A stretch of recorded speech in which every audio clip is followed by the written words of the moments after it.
A new name for the HTC M7 gets rumored. Evasion proves that jailbreaking is still popular on iOS, and Spotify reaches Windows Phone 8. I'm Jaime Rivera, and yes, that means that my Windows Phone 8X is now out of the drawer. This is Pocketnow Daily.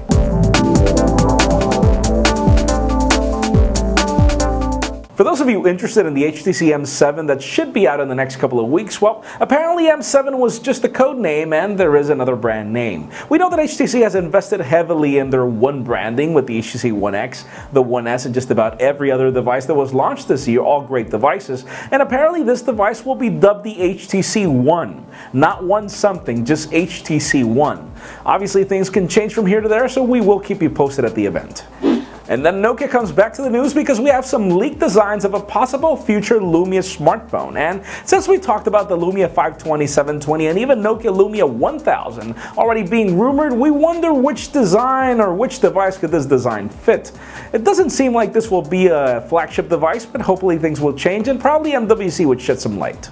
And speaking of Windows Phone, Mary Jo Foley has just stirred some rumors of the future version of Windows Phone, which is codenamed Blue. Apparently there will be some major enhancements to contacts, calendar, and just about every other service that's built into Windows Phone by default. But interesting enough, it does seem that Microsoft is working on improving performance and battery life, which is interesting since Windows Phone 8 is already a well-oiled machine. When will it be launched? Well, we could probably expect it to be launched sometime early this year and then get it, in a device probably by late this year, as they always do. We'll keep you posted.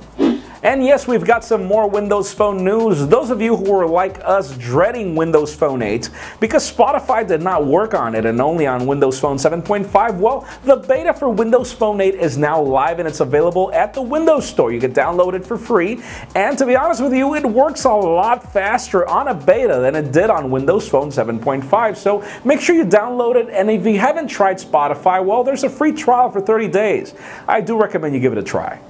And finally, for the revealing news of the day, if you thought that jailbreaking wasn't hot this year, well, think again. Sarek, the owner of Citi, just brought us some stats, and apparently, well, 5 million iPhones have been jailbroken, more than 1 million iPads, and a couple more than 500,000 iPod touches are included in the list, more than 7 million devices in just a couple of days. So think about it. I mean, it's actually really hot. And to be honest with you, it works really well on the iPhone 5, so we do recommend you give it a try. But that leads us to the question of the day. Have you jailbroken your device? And if not, tell us why. To be honest with you, it is worth it so far, so we do recommend you give it a try. Again, leave us a comment down below. And if you want an earlier scoop of everything that's happening in the smartphone and tablet world, make sure you follow us on Pocketnow.com and subscribe to our YouTube channel as well. Please give this video a thumbs up if you like what you saw. I'm Jaime Rivera. Thanks for watching. See you Monday. And make sure you catch today's episode of Pocketnow Live with all of us in a hangout. It was really cool.